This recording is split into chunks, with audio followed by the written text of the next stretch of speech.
శ్రీ సాయి సచ్చరిత్రము 6వ అధ్యాయము. గురు కరస్పర్శ ప్రభావము, శ్రీరామనవమి ఉత్సవము, దాని ప్రారంభము, పరిణామము మొదలగునవి. మసీదు మరామత్తులు. గురు కరస్పర్శ ప్రభావము. సంసారమను సాగరంలో జీవుడనెడు యోడను సద్గురుడే సరంగుడై నడుపునప్పుడు అది సులభంగాను సురక్షితంగాను గమ్యమును చేరును. సద్గురువు అనగానే సాయిబాబా స్ఫురణకు వచ్చుచున్నారు. నా కండ్ల ఎదుట సాయిబాబా నిలిచియున్నట్లు, నా నుదుట ఊది పెట్టుచున్నట్లు, నా శిరస్సుపై చేయి వేసి ఆశీర్వదించుచున్నట్లు పొడుముచున్నది. నా మనసు సంతోషముతో నిండిపోయి కండ్ల నుండి ప్రేమ పొంగి పొరలుచున్నది. గురు హస్తస్పర్శ మహిమ అద్భుతమైనది. ప్రళయాగ్నిచే కూడా కాలనట్టి వాసనామయమైన సూక్ష్మ శరీరము గురుకర స్పర్శ తగులటచే భస్మమైపోవును. అనేక జన్మార్చిత పాప సంచయము పటాపంచలైపోవును. ఆధ్యాత్మిక సంబంధమైన విషయములు వినుటకే విసుగుపడు వారి వాక్కు కూడా నెమ్మది పొందును. శ్రీసాయి సుందర రూపము కాంచుటతోడనే కంఠము ఆనందాతిరేకముతో గద్గదమగును. కన్నుల నుండి ఆనందాశ్రువులు పొంగి పొరలును. హృదయము భావోద్రేకములతో యుక్కిరి బిక్కిరి అగును. నేనే తానను స్ఫురణ మేల్కొని ఆత్మసాక్షాత్కారం ఆనందము కలిగించును. నేను నీవు అను భేదభావమును తొలగించి బ్రహ్మైక్యానుభవమును సిద్ధింపచేయును. నేను వేద పురాణాది సద్గ్రంథములను చదువునప్పుడు నా సద్గురుమూర్తియే అడుగడుగునకు జ్ఞప్తికి వచ్చుచుండెను. నా సద్గురువైన శ్రీ సాయిబాబాయే శ్రీరాముడుగా శ్రీకృష్ణుడుగా నా ముందు నిలిచి తన లీలలను తామే వినిపింపచేయునట్లు తోచును. నేను భాగవత పారాయణకు పూనుగొనగానే శ్రీ సాయి ఆపాదమస్తకము కృష్ణుని వలె గాన్పించును. భాగవతం ఉద్ధవ గీతమో తామే పాడుచున్నట్లుగా అనిపించును. ఎవరితోనైనా సంభాషించినప్పుడు సాయిబాబా కథలే ఉదాహరణలుగా నిచ్చుటకు జ్ఞప్తికి వచ్చును. నాకై నేను ఏదైనా రాయ తలపెట్టినచో ఒక మాట గాని వాక్యం గాని రాయుటకు రాదు. వారి ఆశీర్వాదం లభించిన వెంటనే రచనాధార అంతులేనట్లు సాగును. భక్తునిలో అహంకారం విజృంభించకనే బాబా దానిని అణిచివేయును. తన శక్తితో వాని కోరికలను నెరవేర్చి సంతుష్టి చేసి ఆశీర్వదించును. సాయి పాదములకు సాష్టాంగ నమస్కారం చేసి సర్వస్వ శరణాగతి చేసిన వానికి ధర్మార్థ కామమోక్షములు కరతలామలకములగును. భగవత్ సాన్నిధ్యమునకు పోవుటకు కర్మ, జ్ఞాన, యోగ, భక్తి మార్గములనేది 4 త్రోవలు కలవు. అన్నింటిలో భక్తి మార్గము కష్టమైనది. అది ముండ్లు గోతులతో నిండియుండును. సద్గురుని సహాయముతో ముండ్లను గోతులను తప్పించుకొని ముందుకు సాగినచో గమ్యస్థానము అవలీలగా చేరవచ్చును. ఈ సత్యమును దృఢముగా నమ్ముడని శ్రీ సాయిబాబా నొక్కి వక్కాణించెడివారు. స్వయం సత్తాకమైన బ్రహ్మము, జగత్తును సృష్టించు ఆ బ్రహ్మము యొక్క శక్తి, సృష్టి అను ఈ మూడింటి గూర్చిన తత్వవిచారము చేసి వాస్తవమునికి ఈ 3 ఒకటియేనని సిద్ధాంతరీకరించి బాబా తమ భక్తుల శ్రేయస్సుకై చేసిన అభయప్రదాన వాక్యములను రచయిత ఈ క్రింద ఉదహరించుచున్నాడు. నా భక్తుని ఇంటిలో అన్నవస్త్రములకు ఎప్పుడూ లోటుండదు.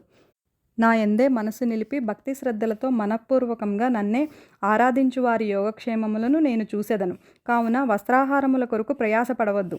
నీకేమైనా కావలసినా భగవంతుని వేడుకొనుము. ప్రపంచంలోని కీర్తి ప్రతిష్టలకై పాకులాడుట మాని దైవము యొక్క దర్బారులో మన్ననలు పొందుటకు, భగవంతుని కరుణాకటాక్షములు సంపాదించుటకు ప్రయత్నించుము. ప్రపంచ గౌరవం అందుకొని భ్రమను విడువము. మనస్సునందు ఇష్టదైవం యొక్క ఆకారమును నిలుపుము. సమస్తేంద్రియములు మనస్సునందు భగవంతుని ఆరాధన కొరకే నియమింపుము. ఇతరముల వైపు మనస్సు పోనివ్వకము. ఎల్లప్పుడూ నన్నే జ్ఞప్తియందుంచుకొనుము. మనస్సును ధన సంపార్జన, దేహపోషణ, గృహ సంరక్షణ మొదలగు విషయముల పట్ల సంచరించకుండా గట్టిగా నిలుపుము. అప్పుడు అది నెమ్మది వహించి శాంతముగాను చింతారహితముగాను ఉండును. మనస్సు సరైన సాంగత్యంలో ఉన్నదనుటకు ఇదియే గుర్తు. చెంచల మనస్సుకు స్వాస్థము చిక్కదు. బాబా మాటలు ఉదహరించిన పిమ్మట గ్రంథకర్త షిరిడీలో జరుగు శ్రీరామనవమి ఉత్సవమును వర్ణించుటకు పూనుకొనెను. షిరిడీలో జరుగు ఉత్సవములన్నిటిలో శ్రీరామనవమియే గొప్పది. సాయి లీల 1925 పుట 197 పత్రికలో షిరిడీలో జరుగు శ్రీరామనవమి ఉత్సవం గురించి విపులంగా వర్ణింపబడినది. దాని సంగ్రహమిట పేర్కొనబడుచున్నది. కోపర్గాంలో గోపాలరావు గుండు అన్నతడు పోలీస్ సర్కిల్ ఇన్స్పెక్టర్గా ఉండెను. అతడు బాబాకు గొప్ప భక్తుడు. అతనికి 3 భార్యలున్నప్పటికీ సంతానం కలగలేదు. శ్రీ సాయి ఆశీర్వచనముచే అతనికి ఒక కొడుకు పుట్టెను. ఆ ఆనంద సమయంలో అతనికి షిరిడీలో ఉరుసు ఉత్సవమును నిర్వహించవలెననే ఆలోచన కలిగినది.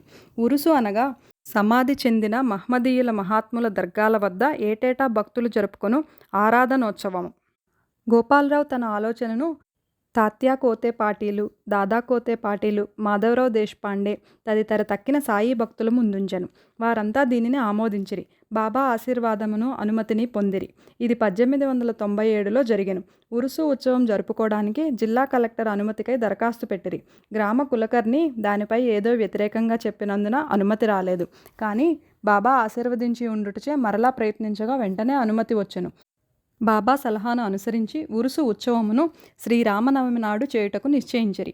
ఈ ఉరుసు ఉత్సవమును శ్రీరామనవమి నాడు జరుపుకొనుటలో హిందూ మహమ్మదీయుల సమైక్యతాభావం బాబా ఉద్దేశం కాబోలు. భవిష్యత్ సంఘటనలను బట్టి చూడగా బాబా సంకల్పం నెరవేరినట్లు స్పష్టమగును. ఉత్సవం జరుపుటకు అనుమతైతే వచ్చెను గాని ఇతర అవాంతరములు కొన్ని తలెత్తినవి. చిన్న గ్రామమైన షిరిడీలో నీటి ఎద్దడి అధికంగా ఉండెను. గ్రామం అంతటికీ 2 నూతులుండెడివి. ఒకటి ఎండాకాలంలో ఎండిపోవుచుండెను. రెండవ దానిలో నీళ్లు ఉప్పునివి. ఈ సమస్యను బాబాకు నివేదించగా బాబా ఆ ఉప్పు నీటి బావిలో పువ్వులు వేసెను. ఆశ్చర్యకరముగా ఆ ఉప్పు నీరు మంచినీళ్లుగా మారిపోయినవి. ఆ నీరు కూడా చాలకపోవటచే తాత్యా పాటీలు దూరం నుంచి మోటల ద్వారా నీరు తెప్పించెను. తాత్కాలికంగా అంగళ్ళు వెలసినవి. కుస్తీ పోటీలకు ఏర్పాట్లు జరిగినవి.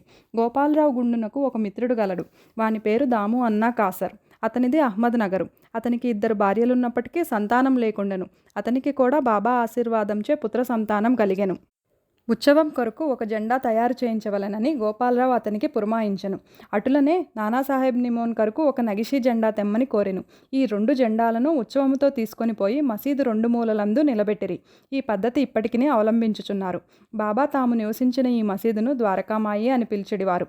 చందనోత్సవము సుమారు 5 ఏళ్ల తర్వాత ఈ ఉత్సవంతో పాటు ఇంకొక ఉత్సవం కూడా ప్రారంభమయ్యెను. కొటాలా గ్రామమునకు చెందిన అమీర్ శక్కర్ దలాల్ అను మహ్మదీయ భక్తుడు చందన ఉత్సవమును ప్రారంభించెను. ఈ ఉత్సవము గొప్ప మహ్మదీయుల పకీరుల గౌరవార్థం చేయుదురు. వెడల్పు పల్లెములో చందనపు ముద్ద ఉంచి తలపై పెట్టుకొని సాంబ్రాణి ధూపములతో బాజా భజింత్రీలతో ఉత్సవం సాగించెదరు. ఉత్సవ ఊరేగిన పిమ్మట మసీదుకు వచ్చి మసీదు గూటిలోనూ గోడలపైనను ఆ చందనమును చేతితో అందరూ తట్టెదరు. మొదటి 3 సంవత్సరములు ఈ ఉత్సవమును అమీర్ శక్కర్ నిర్వహించెను. పిమ్మట అతని భార్య ఈ సేవను కొనసాగించెను. ఒకే దినమందు పగలు హిందువులచే జెండా ఉత్సవము, రాత్రులందు మహ్మదీయులచే చందనోత్సవము ఏ అరమరికలు లేక జరుగుచున్నవి.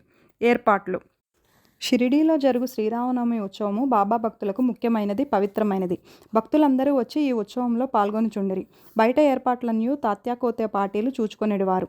ఇంటి లోపల చేయవలసినన్నయూ రాధాకృష్ణమాయి అను భక్తురాలు చూచుండెను. ఉత్సవ దినములలో ఆమె నివాసము భక్తులతో నిండిపోయేడిది. ఆమె వారికి కావలసిన ఏర్పాట్లు చూసుకొనుటయే కాక ఉత్సవమునకు కావలసిన సరంజామానంతయు సిద్ధపరచుచుండెను. అంతేకాదు స్వయంగా ఆమె మసీదుకు శుభ్రపరిచి గోడలకు సున్నం వేయుచుండెను. మసీదు గోడలు బాబా వెలిగించు దునిమూలంగా మసిపట్టి ఉండెడివి. మండుచున్న దునితో సహా మసీదులోని వస్తువులన్నిటినీ తీసి బయటపెట్టి మసీదు గోడలను చక్కగా కడిగి వెళ్ళవేయుచుండెను. ఆమె ఇదంతయు బాబా చావడిలో పరుండనప్పుడు చేసిడిది. ఈ పనిని శ్రీరామనవమికి 1 రోజు ముందే పూర్తి చేయుచుండెను. పేదలకు అన్నదానమనిన బాబాకు చాలా ప్రీతి. అందుచే ఈ ఉత్సవ సమయమందు అన్నదానం విరివిగా చేయుచుండిరి. భోజన పదార్థములు, మిఠాయిలు రాధాకృష్ణమాయి ఇంటిలో విస్తారముగా వండబడేడివి. అనేక మంది సంపన్నులైన సాయి భక్తులు స్వచ్ఛందంగా పూనుకొని ఈ సేవలో పాల్గొనుచుండెడివారు. ఉరుసు శ్రీరామనవమి ఉత్సవముగా మారిన వైనము ఈ ప్రకారంగా 1897 నుండి 1911 వరకు ఉరుసు ఉత్సవము శ్రీరామనవమి నాడు వైభవంగా జరుగుచుండెను. రాను రాను అది వృద్ధి అగుచు ప్రాముఖ్యమును సంతరించుకొనెను. 1912లో ఈ ఉత్సవమునకు సంబంధించి ఒక మార్పు జరిగెను. శ్రీ సాయినాథ సగుణోపాసన గ్రంథకర్త అయిన కృష్ణారావు జోగేశ్వర భీష్మ అనువాడు దాదాసాహెబ్ కాపడ్డేతో కలిసి ఉత్సవమునకు వచ్చెను. వారు దీక్షిత్ వాడాలో బస చేసిరి. ఉత్సవం ముందు రోజు కృష్ణారావు దీక్షిత్ వాడా వసారాలో పడుకొని ఉండెను. ఆ సమయంలో లక్ష్మణరావు ఉరఫ్ కాకా మహాజని పూజా పరికరముల పళ్ళెముతో మసీదుకు పోవుచుండెను. అతన్ని చూడగానే భీష్మకు ఒక కొత్త ఆలోచన తట్టెను.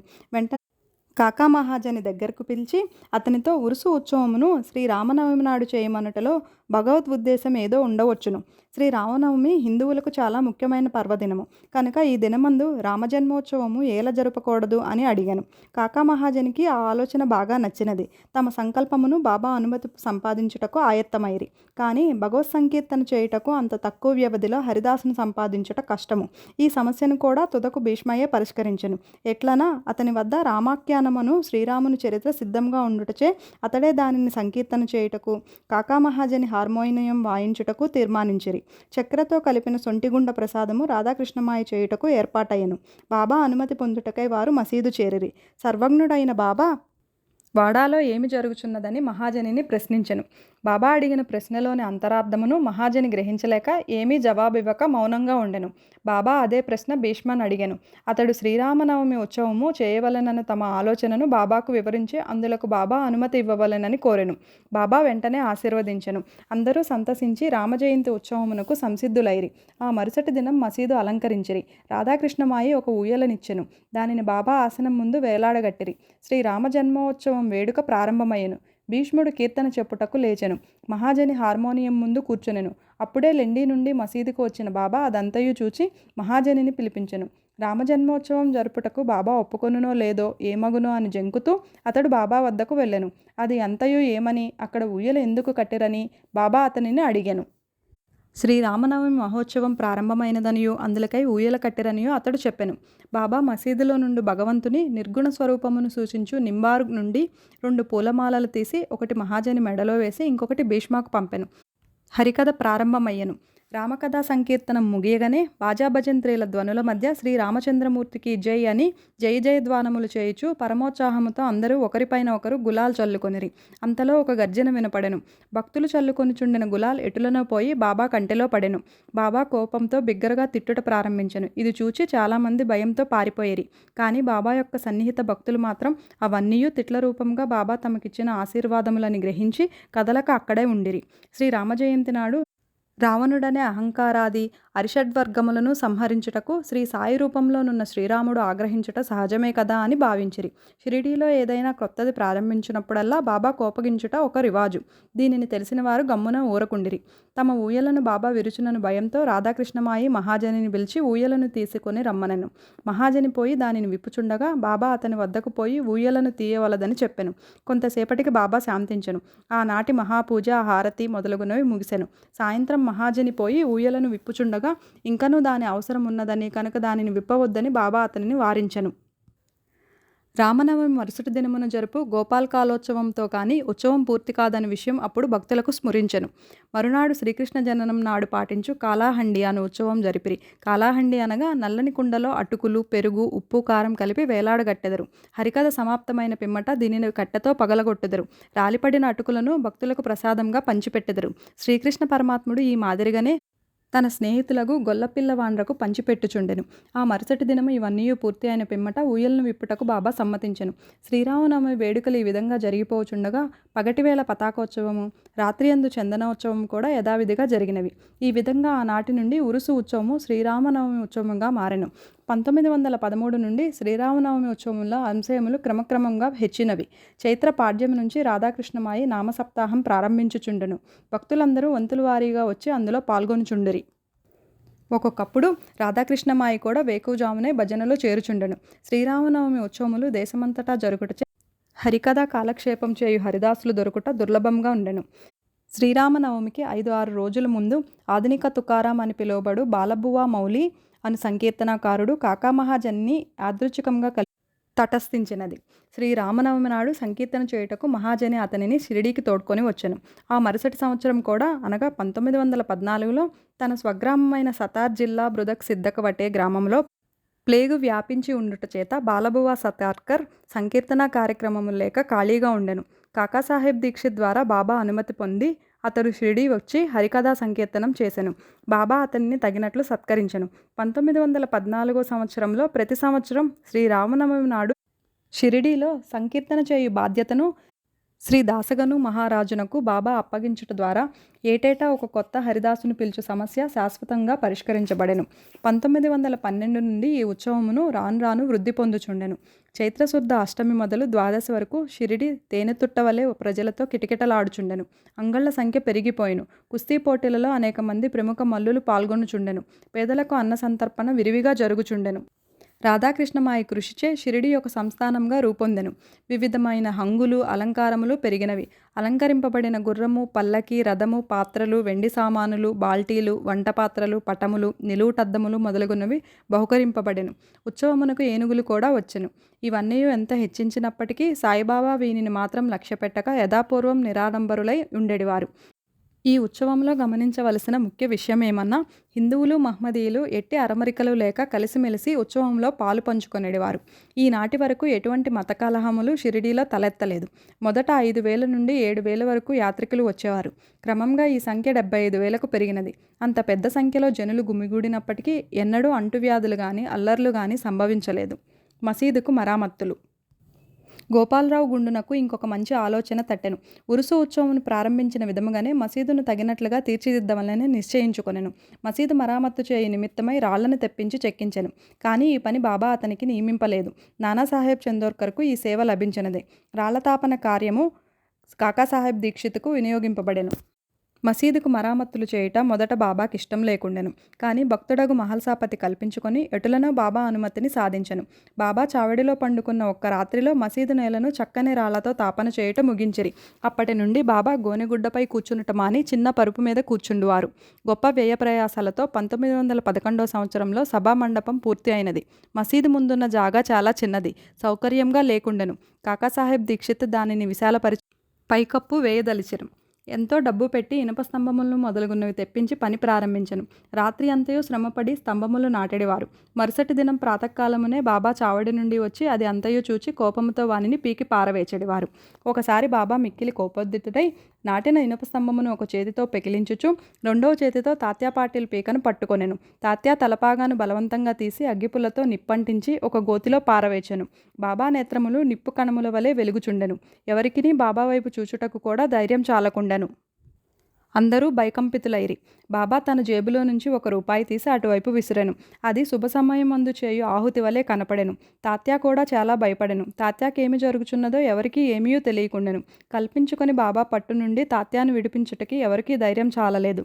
ఇంతలో కుష్ఠిరోగియు బాబా భక్తుడు అగు బాగోజీ సిందే కొంచెం ధైర్యం కూడగట్టుకొని ముందుకు పోగా బాబా వానిని ఒక పక్కకు తోసివేసెను. మాధవరావు సమీపించబోగా బాబా అతనిపై ఇటుకరాయి రువ్వెను. ఎంతమంది ఆ జోలికి పోదలిచిరో అందరికీ ఒకే గతి పట్టెను. కానీ కొంతసేపటికి బాబా శాంతించెను.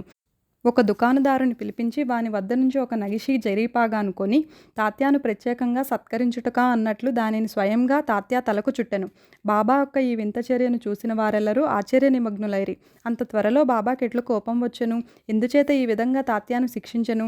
వారి కోపం తక్షణమే ఎట్లు చల్లబడెను అని అందరూ ఆలోచించుచుండిరి. బాబా ఒక్కొక్కప్పుడు శాంతమూర్తి వలె కూర్చుండి అత్యంత ప్రేమానురాగములతో మాట్లాడుచుండువారు. అంతలో అకారణంగా కోపించెడివారు.